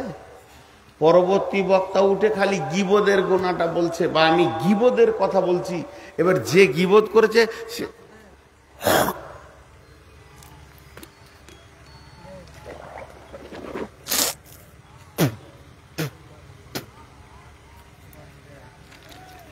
ইব্রাহিম ভিতরে চলে গেল রে, বেরোলো না। ও বুঝবে যে কত নম্বর হলারে ঢুকেছি। জি, পরবর্তীতে গীবত করনেওয়ালা এখানে বসে আছে, বাইনটা শুনছে কি আজাব। মসজিদে চলে গিয়ে যদি কিয়ামত পর্যন্ত মাথা ঠুকে মাপ হবে না, তাহলে বলবেন কি ওর মাপ নাই? মাপ আছে। তাহলে মাপ চাইবে কার কাছে? যার গীবত করেছে, যার গীবত করেছে তার কাছে মাপ চাইতে হবে। মুশকিল তাই হলো, এবার আমার গীবত করেছে, আমাকেও খুঁজে বেড়াচ্ছে, কোথা পাবো কোথা পাবো কোথা পাবো। হঠাৎ দেখলো যে আমি একা দাঁড়িয়ে আছি, ও আমাকে সুযোগ পেয়ে গেলাম বাগানে, বুকটা জড়িয়ে ধরে মুখে মুখ লাগিয়ে বলছে, বন্ধু তুমি আমাকে ক্ষমা করে দাও। আমি বলছি কি ব্যাপার রে, তুই ক্ষমা চাইছিস কেন? বলে না না না না, আপনি আমাকে ক্ষমা করে দেন। এইবার ক্ষমা চাইতে চাইছে কেঁদে ফেললো। কি হয়েছে বল? বলে আপনার বিরুদ্ধে আমি বসে বসে বসে বসে মসজিদে 1.5 ঘন্টা ধরে লোককে বলেছি, চায়ের দোকানে বলেছি আমি গীবত করেছি, এই মাপটা তো আল্লাহ করবে না, এটা আপনাকে করে দিতে হবে। আমি তখন বললাম, যা, যখন আমাকে মাপ চাইছিস তো আমি মাফ করে দিলাম, আমাকেও তো আল্লাহর কাছে ক্ষমা চাইতে হবে, আমি তোকে ক্ষমা করে দিলাম। এবার ওকে যখন ক্ষমা করে দিলাম, ও ফিরে চলে গেল, মাফ হয়ে গেল, মাফ হয়ে গেল। কিন্তু একটা জায়গায় গুটাবে কি করে? ও বলেছে কজনকে? 10 জনকে। 10 জন বলেছে 100 জনকে, 100 জন বলেছে 1000 জনকে, তো গোটা জিলা হয়ে গেছে। ওইটা কি করে গুটাবে ও? গীবত এমন একটা জিনিস, বন্দুকের গুলির মতো, বেরিয়ে গেলে রিজাল্ট যা হবে হবে, আর ফিরিয়ে আনা যাবে না। পৃথিবীর কোনো পাপ এইরকম নাই যে এজেন্ট হয় পাপের। আমি জেনা করেছি একবার, একটা জেনার নাকি গুনাহ লেখা হলো, আবার 2 মাস পরে সুযোগ পেয়ে গেলাম, সামালতে পারলাম না, আবার জেনা করলাম, 2টো জেনার গুনাহ লেখা হলো, 3টে জেনার গুনাহ লেখা হলো, আমার বিচার হবে, 3টে জেনার যতটা শাস্তি হয় আল্লাহ আমাকে দেবে। আমি সুদ খেয়েছি, 2 কোটি টাকার সুদের যে আমার বিচার আছে, বিচার হবে। আমি মদ খেয়ে মাতাল হয়ে 22 বছর কাটিয়েছি, তার বিচার আমার হবে। কিন্তু এজেন্ট তৈরি হবে না, আর এর এজেন্ট তৈরি হয়ে যাবে। ওগুলো গোটাবে কি করে? ওগুলো গোটাবে কি করে? প্লাস্টিক যেমন পানিকে টানে না, লাইলন পানিকে টানে না। প্লাস্টিক পানি টানবে না, শক করবে না, লাইলন শক করবে না। কিন্তু স্পঞ্জ এমন জিনিস, ওকে পানি পড়লে পানি স্পঞ্জ ধরে নিবে। তেমনি যত গুনাহ আছে সমস্ত গুনাহ অন্য গুনাহকে টানে না, অন্য জনার গুনাহকে নিয়ে বোঝ করে না। আর গীবত হলো স্পঞ্জের মতো। আপনি যার গীবত করবেন নিয়ত করেলেন, এখনই জালসার শেষে আপনি কার কথা আমাকে শোনাবেন এটা নিয়ত করেলেন, আগে নিয়ত করেন ওর গুনাহগুলো আমি লিব, আমার নেকিগুলো দিব, তারপরে গীবতটা শুরু করে। এই জন্যই তো বলছে আল গীবাত আসাদ্দু মিনাজ জিনা। মানুষ সারা জীবনে 4টা কথা বলে, মানুষ সারা জীবনে 4 রকম কথা বলে। একটা মানুষ টোটাল সারা জীবনে 4 রকম কথা বলে, 5 রকম কথা বলে না। এর জন্য আল্লাহ বলছেন কাল্লা লায়ুমবাদান্না ফিল হুতামা। রেগে পালাইছে নাকি গো? আহা, আমাকে আল্লাহ এরকমই বানিয়েছে। বয়স্ক মানুষ আর কত জাগবে? আল্লাহ তাবারাক ওয়া তাআলা বলছেন এই শ্রেণীর আমল যারা করবে, জীবের গুনাহ যারা করবে, কাল্লা লায়ুমবাদান্না ফিল হুতামা, কখনোই নয় তাদেরকে আমি হুতামা নামে জাহান্নামে দিব। অমা আদরাকা মাল হুতামা, নবী হে তোমাকে কে জানালো, কে বুঝালো হুতামা কি? হুতামা সম্পর্কে তুমি কিছু জানো কি? আদরাকা মাল হুতামা নারুল্লাহিল মুকাদা, নারুল্লাহিল মুকাদা, নারুল্লাহিল মুকাদা। এইটা কাঠের আগুন, এইটা কয়লার আগুন, এটা পেট্রোলের আগুন, এটা ডিজেলের আগুন, এটা কারেন্টের আগুন, এটা কিরোসিনের আগুন। আগুনের বিভিন্ন ভাগ আছে। এটা কারেন্টের হিটার চলছে। আর নারুল্লাহ বলতে ওটা আল্লাহর প্রজ্বলিত আগুন। আল্লাহ বলেছে জল জ্বলতে শুরু হয়েছে, আল্লাহ বলবে ধর, লেপ্টে ধরে নেবে। পিজ যেমন মানুষের গাকে ধরে নেয়, জাহান্নামের আগুন অমনি লেপকে ধরে নেবে। নারুল্লাহিল মুকাদা আল্লাতী তাত্তালিউ আলাল আফিদা। আপনারা সকলে আমার গায়ে যদি আগুন জ্বালিয়ে দেন, আমি জ্বলে যাব, পুড়ে যাব, আবার হসপিটালে দেবেন, ঠিক হয়ে যাব। কিন্তু এই আগুন যদি আমার রগ কেটে দেয়, আমার কলিজাটাকে ভাপিয়ে দেয়, আর বাঁচানো সম্ভব হবে না। আল্লাহ বলছে আমার আগুনটা এমন আগুন হবে, চামড়া যত ডিগ্রি সেলসিয়াসে পুড়বে, তত ডিগ্রি সেলসিয়াসে হাড় পুড়বে, হাড়ের মজ্জার ভিতর দিয়ে আগুন ধরবে, রগে রগে রগে রগে ধরবে। আল্লাতী তাত্তালিউ আলাল আফিদা, কলিজা ফেফসা একই ডিগ্রি সেলসিয়াসে জ্বলবে। এটা আমার আগুন। তাহলে গীবতকারীদের সাজাটা একবার দেখলেন। আল্লাহ বলছে কখনোই নয়, তোকে ওই জায়গাতেই যেতে হবে। জবানকে বন্ধ করলে বেঁচে যাবি, আর জবান খুলবি তো ফেঁসে যাবি। জবানকে বন্ধ করলে বেঁচে যাবি, জবান খুলবি তো ফেঁসে যাবি। সেখানে কি হবে? আল্লাতী তাত্তালিউ আলাল আফিদা ইন্নাহা আলাইহিম মুসাদা ফি আমাদিম মুমাদ্দাদা। সেখানে মজবুত করে বাঁধা হবে। জাহান্নামে বড় বড় খাম্বা আছে, খাম্বাতে আগে তোকে বাঁধা হবে, তারপরে হুতামা নামে আগুনটা তোর উপরে ছাড়া হবে।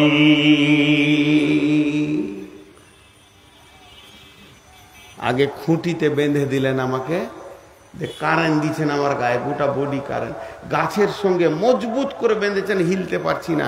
তারপরে ক্ষুধার্ত বাঘটাকে ছেড়ে দিলেন, যা ও ছিঁড়বে, আমার লড়ার ক্ষমতা নেই। তো হুতামা নামে জাহান্নামে আগে বাঁধা হবে খাম্বাতে, তারপর আগুন চালানো হবে। কার জন্যে? যারা পেছনে সামনে মানুষের কথা বলে কষ্ট দিয়েছে। জি, নবীর বিবিদের ভিতর একটা বিবি ছিল শর্ট, একটু শর্ট। তার এক বিবি বলছে ও শর্ট। আল্লাহ রসুল বলছে তুমি গীবত করলে? এইটুকু কথা, চোখেও গীবত হয়। ও কিছু কাজ করছে, দিয়ে ওখানে বলছে আমি এটা করেছি এই করেছি, আমি তখন আমার বন্ধুকে ইশারা করছি, এটাও গীবত, এটাও গীবত। জি ভাই, খুব খতরনাক। কচ্ছপ দেখেছেন? কচ্ছপ পুকুরে আছে, আর পুকুরের মালিক ওই জেলেদের সঙ্গে কথা বলছে যে আমার পুকুরে যা আছে তোমরা জাল টেনে সব ধরে নাও, ছোট বড় লম্বা চড়া মাছ টাছ যা আছে তোদের, আমাকে 20,000 টাকা দাও। কন্ট্রাক্ট হয়ে গেল। জেলেগুলো ওকে 5,000 টাকা দিয়ে দিলে, বলে কালকে জাল নিয়ে আসছি, গোটা পুকুরকে সাফ করে নিব যা আছে, আর 15,000 দিয়ে দেবো, নিয়ে চলে যাব। কচ্ছপটা ধারে শুনছিল, পানির পাশেই বসেছিল, ওর জানটা শুকিয়ে গেল, কালকে মরে যাবো রে, আর বাঁচার উপায় নেই। জেলে আর পুকুরের মালিক যখন বাড়ি চলে গেছে, তখন একটা বগ এলো উড়ে, ওই পাশেই বসেছে। আর তো কচ্ছপটাকে তো বলছে তোর মন কেন খারাপ রে? বলে অবস্থা খারাপ যে, খবর তো খুব খারাপ, কালকে আমার জান শেষ। বলে কেন? কালকে সব যা আছে ধরে নিবে। বলছি চিন্তা করিস না, আমি খুব ভোরে আসবো, ফজর আজান হবে তখন, আর একটা লাঠি নিয়ে আসবো, আর আমার আরেক বন্ধুকে নিয়ে আসবো, আমরা দুইজন লাঠির দুধারে ধরে উড়বো, তুই মাছটা ধরে নিবি, তোকে নদীতে ফেলে দেবো, ভেজাল চুকিয়ে দেবো, তোকে নদীতে ফেলে দেবো। ও তো খুশি। ঠিক ফজরের আজান দিচ্ছে মসজিদ, তখন একটা এত বড় কমচিলে দুই বন্ধুতে চলে এসে বলছে তুই মাঝখানে ধর। উড়ার আগে বগটা বলছে যা করবি করবি, মুখ খুলিস না, তুই যা করবি করবি, মুখ খুলিস না। ওপর থেকে দেখছে ওই জেলেরা জাল আর বড় বড় হাঁড়ি নিয়ে চলে আসছে, তখন ও খুশি হয়েছে খুব। তো বকগুলো বলছে খুশি হ, মুখ খুলবি না, মুখ খুলবি তো জান চলে যাবে। তো আর এত খুশি হয়েছে সামলাইতে পারেনি, মুখ খুলে মনে মনে বলতে দিয়ে জোরে বলে দিয়েছে ছাই খাবি, ছাই খাবি। আর ছাই খাবি বলতে গেছে কাঠি ছাড়া গেছে, আর খড়াক করে হাঁড়িতে পড়েছে। তখন ও ওদের সর্দারকে বলছে সর্দার আজকে স্যাত কত ভালো গো, পানিতে নামার আগে মাল পেলেছি। মুখ খুললো তো জান চলে গেল। তেমনি গীবাত বড় কঠিন জিনিস, গীবাত, মুখ খুব সাবধান। আল্লাহ তাবারক ওয়া তাআলা বলছেন ইয়া আইয়ুহাল্লাযীনা আমানুত্তাকুল্লাহা ওয়া কুলু কাওলান সাদীদা ইসলিহ লাকুম আমালাকুম ওয়া ইয়াগফির লাকুম যুনুবাকুম ওয়া মান ইউতি'ল্লাহা ওয়া রাসূলাহু ফাকাদ ফাযা ফাওজান আযীমা। এই আয়াতটা তর্জমা করে শেষ করে দিব, উঠিয়েন না। মনে হয় যেন ডেট পার হচ্ছে নাকি রে? ডেট পেরিয়েছে, হ্যাঁ 4 মিনিট পেরিয়ে গেছে। আমার জালসা তো আজকে কুমিরপুরে সাজলি চকে, দেখ কথারি চশমা ভোল্টেজ 1000 ভোল্টেজ চশমা লাগিয়েছিস। যে একটা তর্জমা করি উঠবেন না, একসঙ্গে উঠবো। যার শেষ ভালো তার সব ভালো। মা বোনেরাও বসেন, এ আয়াতের তর্জমা খুব তথ্য আছে। 10-15 মিনিট লাগবে, বেশিক্ষণ লাগবে না, 10-15 মিনিট। আল্লাহ বলছেন ইয়া আইয়ুহাল্লাযীনা আমানুত্তাকুল্লাহা ওয়া কুলু কাওলান সাদীদা।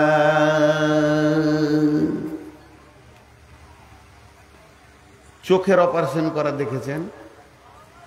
চোখের অপারেশন করা দেখেছেন? চোখের পাতা তো প্রতি সেকেন্ডে মারছে, প্রিক প্রিক প্রিক প্রিক করে মারছে নাকি? আমি দেখেছি বোলপুরে একবার, তখন ছেলে মানুষ ছিলাম।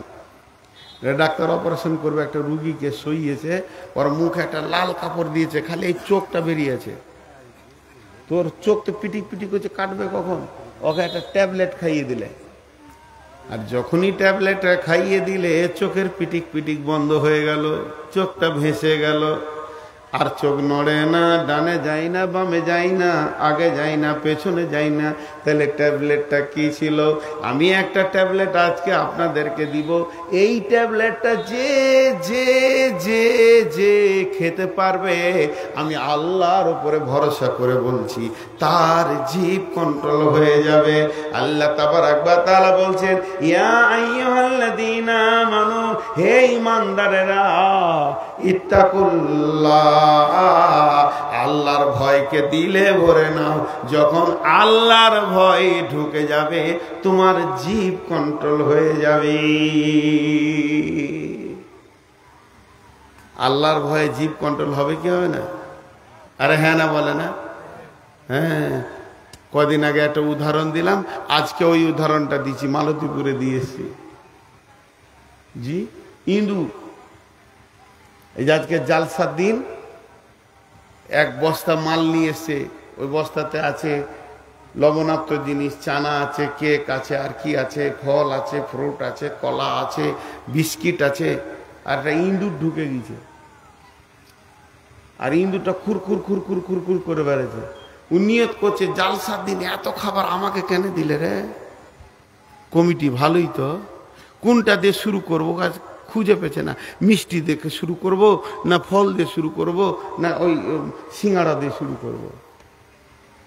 এই খুরখুরানি শব্দ শুনে কমিটির একটা ছেলে বলছে, ভিতরে কে খুরখুর করছে রে? এমনি করে লাঠি মেরেছে। যেই লাঠিটা বস্তার উপরে মেরেছে, ইঁদুরটা চুপ করে দাঁড়িয়ে গেছে, খাওয়া ভুলে গেছে। তোর জানে ভয় এসে গেছে, আমাকে এবার মেরে ফেলবে, এরা বুঝে নিয়েছে। এই ভয় যখন ঢুকে যায়, যেমন স্থির হয়ে যায় মানুষ। আল্লাহ তাবারাক ওয়া তাআলা বলছেন, তোর জিভকে কন্ট্রোল করার মতো পৃথিবীর কোনো ট্যাবলেট নাই। তোর জিভকে কন্ট্রোল করে দেয়, জিভকে স্থির করে দেয়। তার দিয়ে বাঁধলেও হবে না, তার কাটা দিয়েও হবে না, ওকে দাঁতের সঙ্গে বাঁধলেও হবে না। জিভ বড় বেয়াদব, ও যেমন করি হোক কথা বলে নেবে, কিন্তু ওর গায়ে হাত দিতে হবে না, ওকে তার কাটা দিয়ে বাঁধতে হবে না, ওখানে তার কাটা পিটাতে হবে না, কাঁটা দিয়েও বাঁধতে হবে না।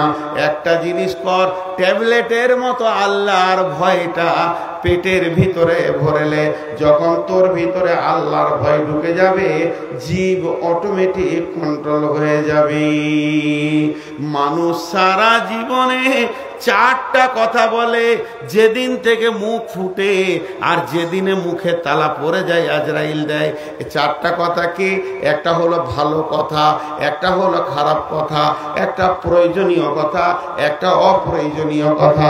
ভালো কথা, কাউলুন মারুফুন সাদাকাতুন।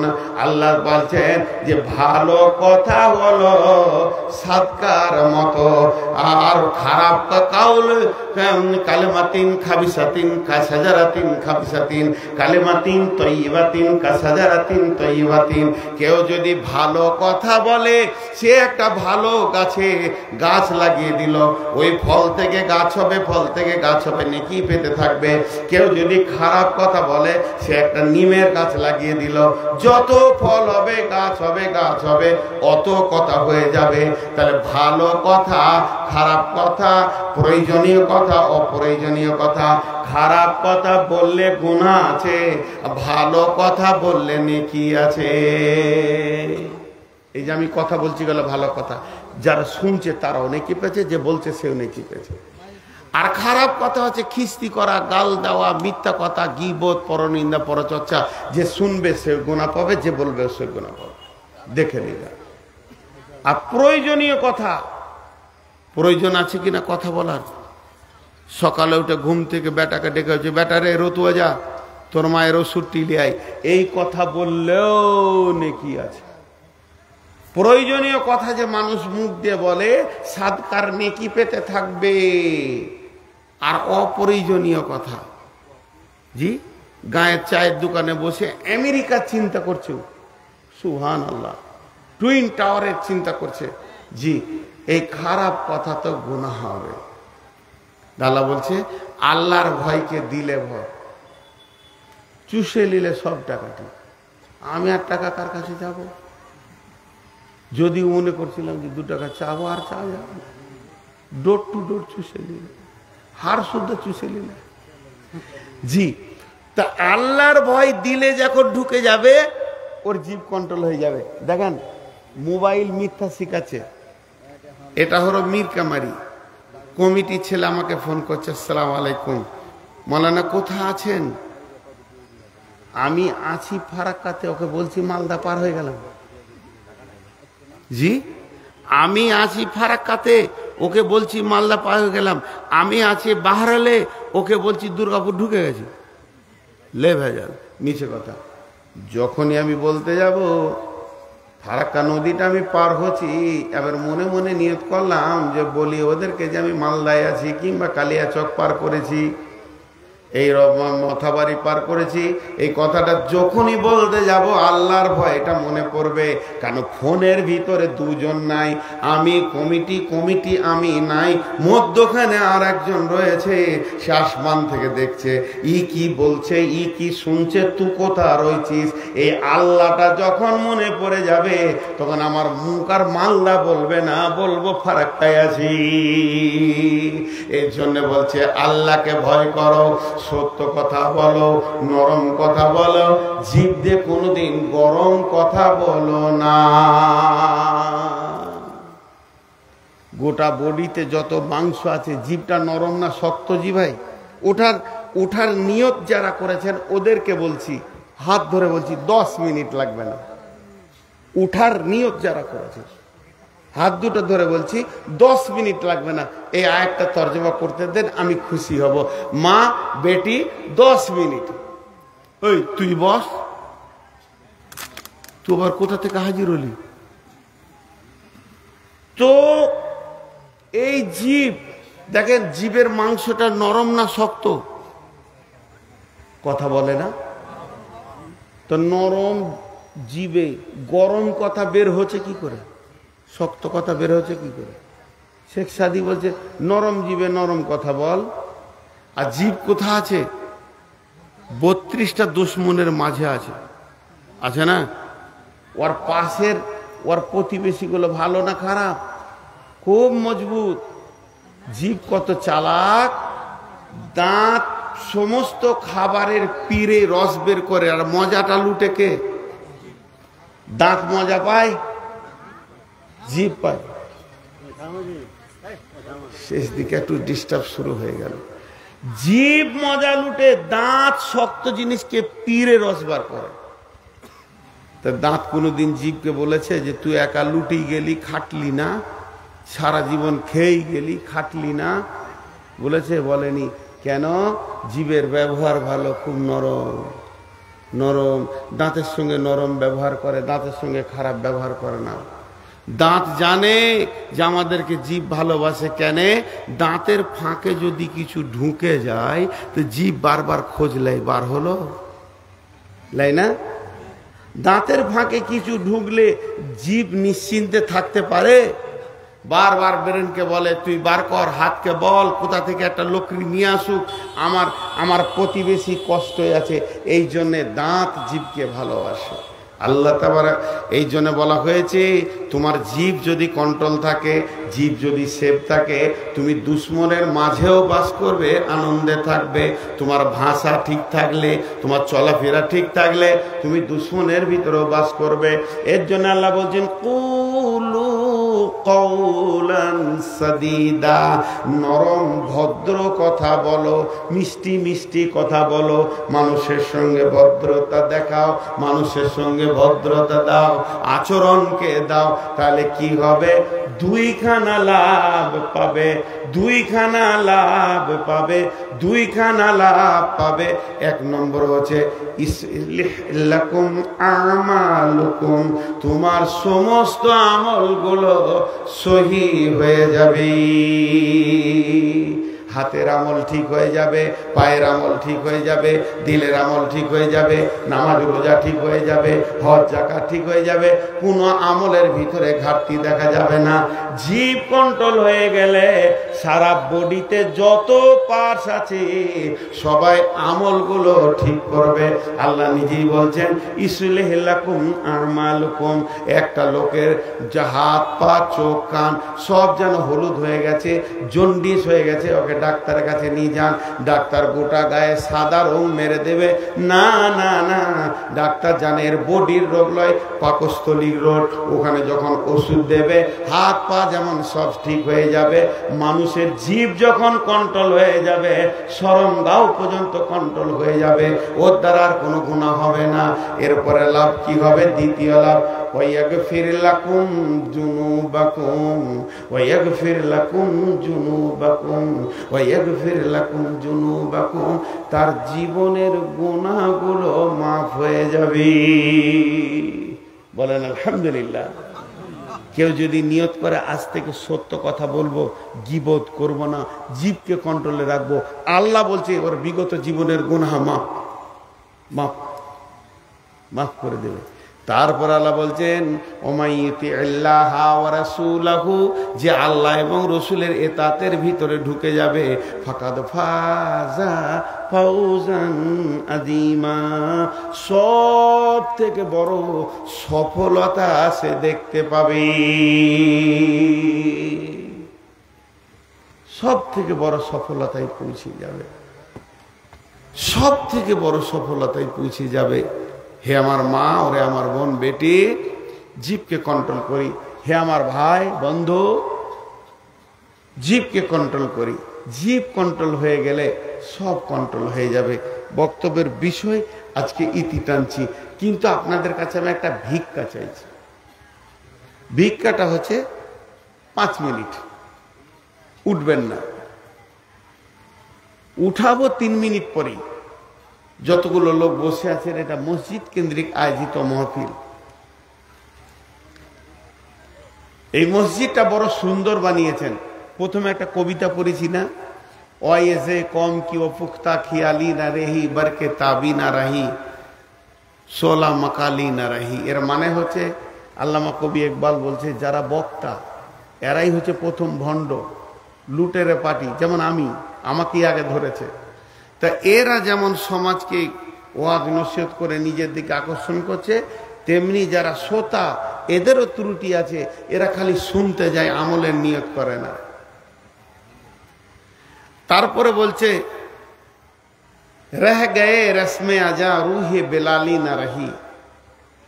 এখন আজান হচ্ছে আল্লাহু আকবার আল্লাহু আকবার, যে বেলাল আজান দিয়েছিল ওই শব্দগুলো দিয়েই আজান হচ্ছে, কিন্তু বেলালের মতো আন্তরিকতা কারণ নাই। আর মসজিদে মারসিয়া খাঁ হ্যায় কে নামাজি না রাহি। মসজিদ পাকা হচ্ছে, আমিও মসজিদ করলাম প্রায় 2-2.5 কোটি টাকা দিয়ে, 2-3টা মসজিদ মিলিয়ে বলছি। পাকা হলো, মার্বেল হলো, আমাদের কপালগুলো মার্বেল পাথরে মাথা ঠুকছে, আর মাথার উপরে ফ্যান ঘুরছে, আবার এসি হয়ে গেল, কিন্তু আমাদের নামাজের খবরটা ছাদ পার হচ্ছে না। সাহাবীদের কপালে মাটি উঠে গেছে, তাদের নামাজের খবর আরশ পর্যন্ত পৌঁছে গেছে। মসজিদ পাকা হলো, ঈমান কাঁচা, আর তাদের ঈমান ছিল পাকা, মসজিদ ছিল কাঁচা। ভাইয়া, এই মসজিদে যারা টাকা দেবেন তার জান্নাতে ঘর বানানো হবে। অনেক কথা আছে, আমি হাদিস আর পড়ছি না। মান বানা লিল্লাহি মসজিদান বানাল্লাহু লাহু বাইতান ফিল জান্নাহ। আমার হয়ে গেছে 3 মিনিট। আপনাদের কাছে আমার আবেদন, এখন আমি দোয়া দিব।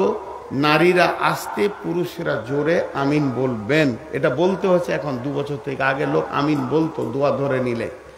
আর দোয়া যেই শেষ হবে, আল্লাহর ওয়াস্তে বলছি, আল্লাহর দিকে আঙুল তুলে বলছি, আপনারা এই টেবিলে একবার হাতটা রেখে যাবেন। টেবিলটা ওইখানে করে দেন ভাই, একটু টেবিলটা ওইখানে করে দেন।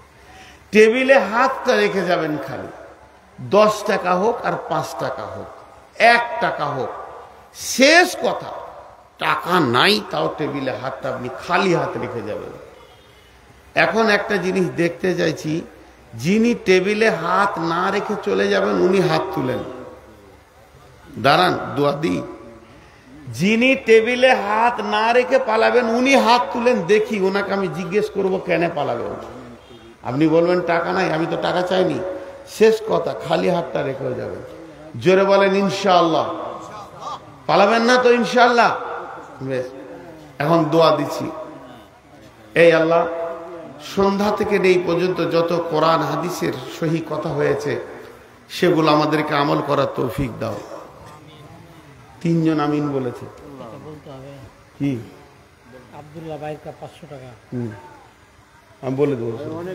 মাসুদ বিহাই আমাদের হ্যাঁ বাদু 1000 টাকা। বাঁধা আছে, ঠিক আছে, ওটা বলা হবে। ঘর কা মুরগি ডাল বরাবর, যে বাঁধা পড়ে গেছে ওটা সহজ, এটাকে ছাড়ি না।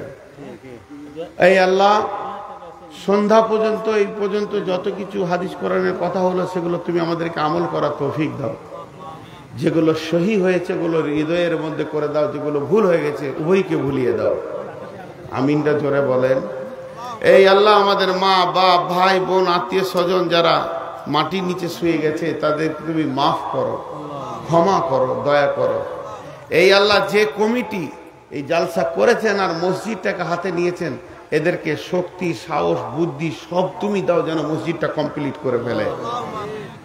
হে আল্লাহ, আমরা যতজন জালসা শুনেছি আর যতজন শুনতে পাইনি সবাইকে তুমি নামাজি বানিয়ে নাও।